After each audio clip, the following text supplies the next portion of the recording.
Imagina encontrar no ferro velho 7 prensas de discos da década de 50 prontas para virarem sucata? Elas foram restauradas e em breve vão produzir cerca de 250 mil discos por mês.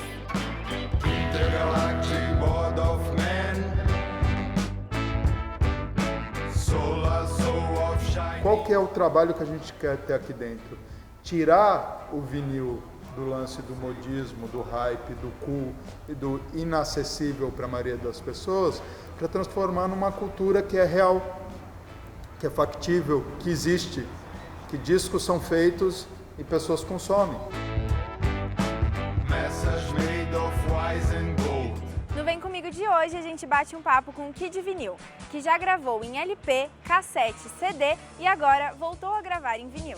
Acordo 7 horas, tomo ônibus lotado, entro 8h30, eu chego... Minha paixão por discos começou já quando criança. Quando eu comecei a ganhar algum dinheiro, eu já comecei a comprar discos.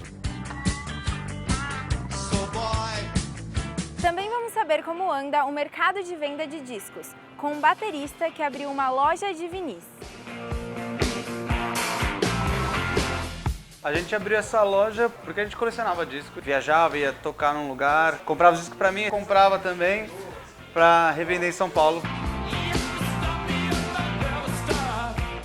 E ainda, o Goulart de Andrade bate um papo com um ex-jornalista que abriu uma loja de discos de vinil. Acho que é uma forma legal de humanizar um pouco a relação com a música, né? Hoje em dia é tudo muito digital.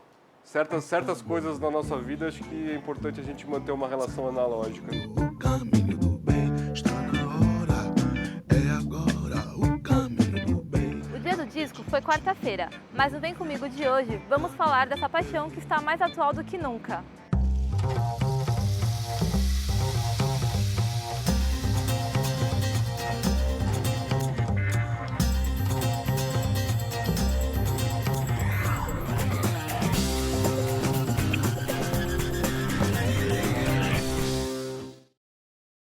Que ano você está? Eu no segundo. No qual? Segundo. De jornalismo. Jornalismo. E você no terceiro de Rádio TV. Isso. Como é que eu adivinhei? Você no segundo de Rádio TV. Não, terceiro de Terceiro Rádio TV, aliás.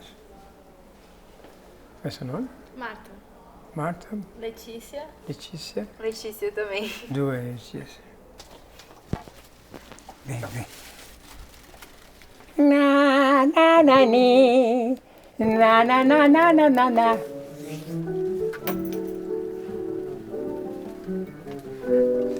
Na na na.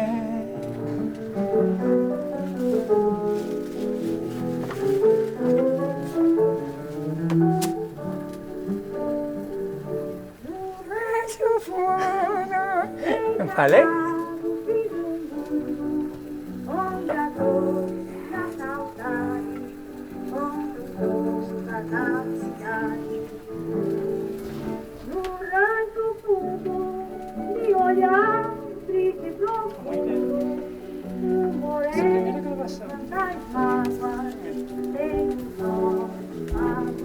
Especificamente para ela, para Elisa, não? Especificamente. Essa música foi feita pelo Ari e pelo da Martini Babo para ela cantar. Além de tudo. Cada viola.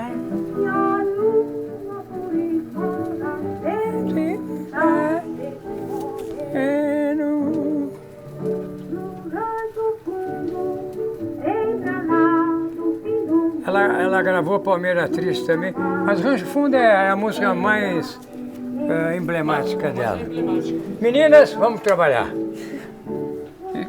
Eu vou assistir a matéria de vocês e já sei que vou aplaudir. Vocês aí, vem comigo. Solar soul of shining lion, diamond heart of sacred fire. Em um ferro velho são encontradas 7 máquinas de prensa da antiga gravadora Continental. Alguém decide restaurá-las e fundar uma nova fábrica de discos de vinil. Essa é a história de Michel Nath, um DJ, poeta e músico paulistano que alugou um galpão aqui na Barra Funda, contratou os antigos funcionários das velhas fábricas de vinil e promete quadruplicar a produção de discos. Para conhecer mais essa história, vem comigo!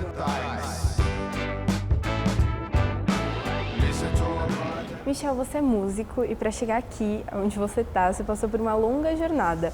Como que foi esse processo para chegar com as prensas, sua vontade de gravar em vinil, sua sucessão em gravar em vinil? Como que foi até aqui?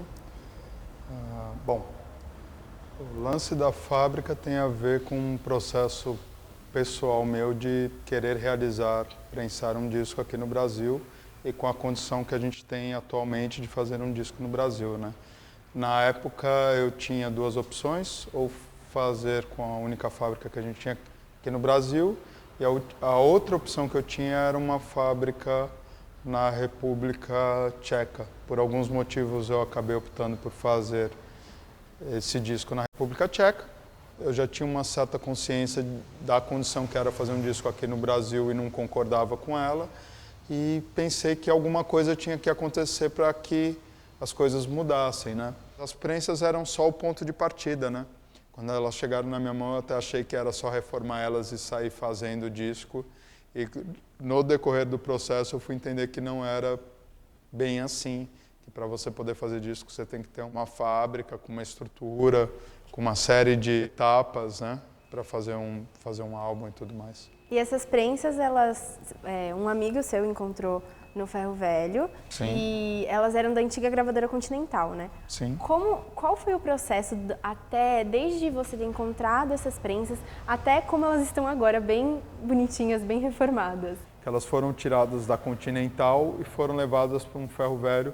Elas ficaram largadas aproximadamente 1 ano ao relento no Ferro Velho.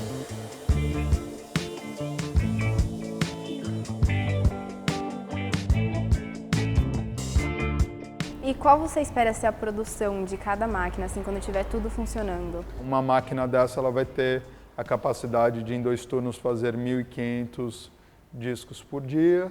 E a gente fez uma estimativa aí de 240 mil discos por mês.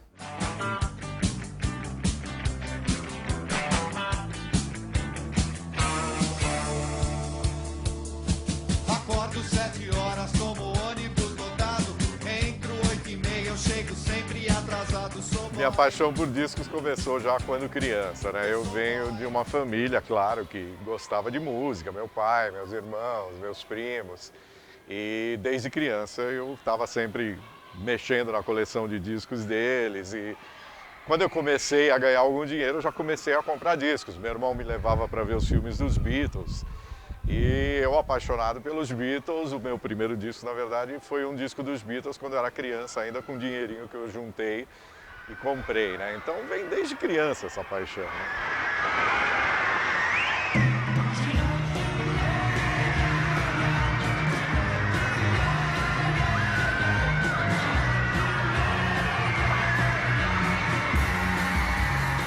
Consumo que cresceu muito, né? Não só por colecionadores, mas até por jovens interessados que estão comprando até uma vitrolinha mais barato, que hoje você acha vitrolinha aí no Mercado Livre, na internet, em qualquer lugar para comprar. Então, tem muita gente que está começando até nisso, às vezes porque o pai colecionava e aí resolveu se interessar também em comprar discos. Eu já vi muito garoto novinho comprando discos, né? Isso é legal. Eu acho que é digamos que é uma nova paixão, mas um novo público, sabe, consumidor também, né?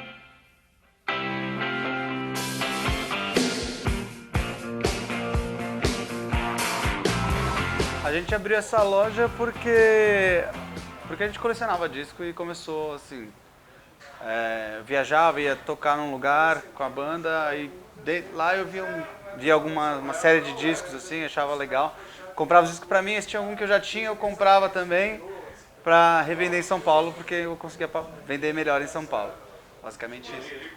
E aí eu comecei a juntar uma caixa, fazer uns eventos, feira de disco e tal. Aí eu conheci o Mário, meu sócio, e falei, aí, vamos juntar os 2 discos e abrir um espaço? Vamos.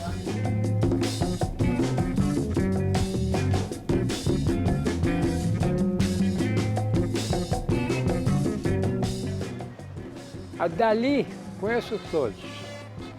Caetano, Gillespie, Raul Seixas, Rony Fon, Johnny Alves, meu amigaço. E o Patois Discos é de um cara que trabalhou na televisão. Montou uma lojinha. Como vai? Aqui na... Como é o nome desse bairro? Vila Madalena. Vamos conhecer? Como vai? Tudo bem? Eu estou bem. Bem-vindo, viu? E você, como é que está? Tudo certinho. Melhor que fazer jornalismo? Eu prefiro, viu? Eu sempre, quando trabalhei com jornalismo, sempre dei um jeito de ficar perto da música, né? Trabalhei só em caderno cultural. Muita gente ainda compra. Bastante. A gente percebe que quem gosta de música, hoje tem dois caminhos, né? Ou da música digital, sim, ou do vinil. Porque o CD ele ficou realmente obsoleto, né? A vantagem que o CD vendia quando ele apareceu em relação ao vinil era uma durabilidade maior e um som melhor. Essas duas coisas o tempo mostrou que eram mentirosas, né? E a terceira vantagem do CD era o fato dela ocupar pouco espaço, né? De ser uma mídia que ocupa menos espaço. Nesse sentido, a música digital superou o CD, né? Porque a música digital ela não ocupa espaço nenhum, né? Realmente tem quesitos do disco que são melhores do que a música digital. Você podia falar um pouquinho sobre isso pra gente? E se você acredita realmente que tem essa demanda no Brasil dessa quantidade de 240 mil discos por mês? Então, o que eu acredito é que existe uma demanda latente, uma demanda potencial. Eu acho que as pessoas só não consomem mais disco, não é por interesse, é por falta de condição real. E a Vinil Brasil, ela nasceu para criar essa condição real. Então a gente já parte do princípio que o vinil, ele tem a melhor resolução e a melhor qualidade, fora as propriedades analógicas, né? Quando você tem um arquivo digital, esse arquivo digital ele é uma simulação do que o som seria, e não o som em si. Ele transforma a onda sonora num código numérico, e esse código numérico, a partir dele, você reproduz de novo a onda. Mas ele nunca é a coisa real em si. O disco não. Desde o processo de gravação até o processo de reprodução material para chegar aqui, o disco que origina a série é um disco que é gravado a partir de um som real. O som é realmente impresso num disco para gerar esse disco aqui. O digital é um formato perfeito, digamos assim, não tem chiado, não tem nada, sabe? Você pode mexer em várias formas ali da música, você pode trabalhar aquilo de várias maneiras. O vinil ele já vem pronto, já vem um som ali, sabe, meio que impresso, sabe, meio que prensado no próprio disco, e é uma agulha que vai ler. Então a sonoridade que vai sair é sempre a mesma, e se ele tiver riscado ele vai ter chiado. Claro que a qualidade digital é indiscutível, ela é perfeita. O disco é aquela, sabe, é como ele foi concebido, não tem muito que se mexer, não dá para se fazer milagres ali. Mas é interessante porque quem ouve, se você ouve num equipamento de qualidade, você nota que as frequências graves têm uma outra leitura da leitura digital, sabe? Tem um lado saudosista também nessa história, né?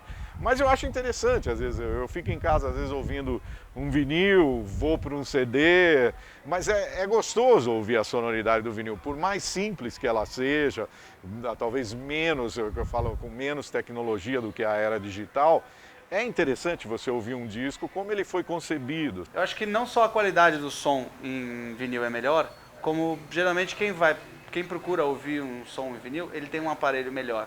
Não é só do vinil, é uma questão do aparelho, é um jeito de ouvir. A pessoa que ouve vinil, ela senta para ouvir um disco e ouve ele com calma.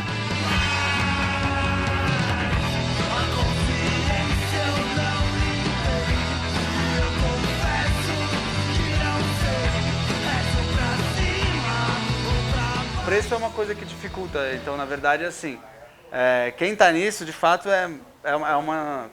Tem gente que fala que é uma indústria grande e tal, mas é uma indústria super pequena. Quando uma banda lança um vinil, dificilmente a prensagem é de mais de 300 ou 500 cópias, assim, entendeu? Disco nunca foi barato. Na verdade, eu que vivi a década de 60, 70, 80, nessa época do vinil, eu lembro que quando eu era garoto, eu trabalhava de office boy, aquelas coisas todas, e eu economizava um dinheirinho para comprar um LP, às vezes, ou importado, ou um nacional, não era barato. Acho que era o mesmo preço de hoje. Hoje você tem discos de 50 a 100 ou mais, e era o preço daquela época. Nunca foi um artigo muito barato, porque o disco, diferente do CD, que barateou bastante, o disco é uma coisa artesanal, ele começa com um trabalho, sabe, de você transformar um plástico numa coisa que vai transmitir som, e é todo um trabalho meio que, sabe, não é fácil fazer um disco. E tem a coisa da capa também, não é uma capinha pequena, é uma capa maior, todo um trabalho gráfico, enfim, sabe. No fim, isso acaba não ficando, não dá para um disco custar, vamos supor, nos dias de hoje, R$20, sabe? Não dá para chegar nesse preço, porque R$20 acho que não paga nem a fabricação desse disco. Então, de certa forma, eu não acho que é nenhum absurdo se um disco custa 60 ou 80 reais, sabe? Tudo bem, nós não temos um grande poder aquisitivo para isso. Mas lá fora é a mesma coisa, um disco na Inglaterra custa 20 libras, 20 libras são quase 120 reais. Nos Estados Unidos ele custa de 20 a 30 dólares, que dá quase isso também, 100, 120 reais. Essa tendência de mercado, que seria o modismo, entre aspas, do vinil de todo ruim, porque eu acredito particularmente que tenha um consumo maior de vinil, mesmo que pelas razões não iniciais corretas, vamos dizer assim.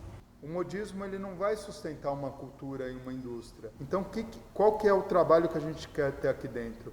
Tirar o vinil do lance do modismo, do hype, do cool e do inacessível para a maioria das pessoas, para transformar numa cultura que é real, que é factível, que existe, que discos são feitos e pessoas consomem. Bom, você tem aí 3, 4 vitrolas, eu posso chamar de vitrola ainda? Claro, Né? O pessoal esse é o nome, toca né? disco.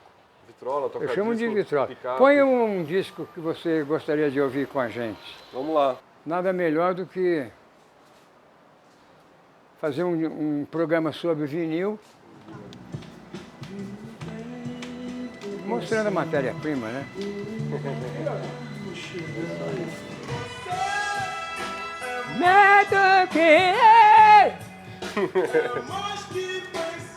Esse é o cara.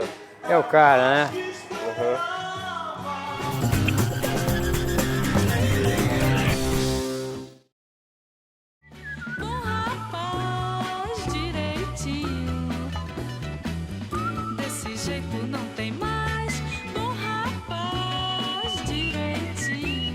Quem vai produzir vinil, além das duas fábricas que existem?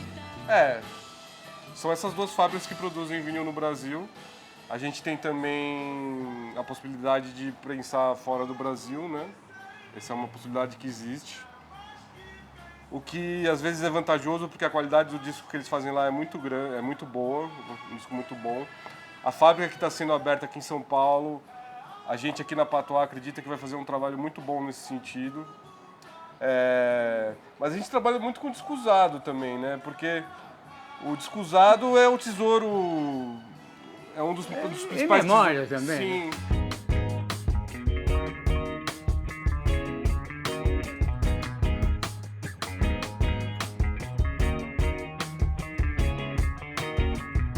O corte do acetato é a parte física do disco, que é a parte onde você imprime o som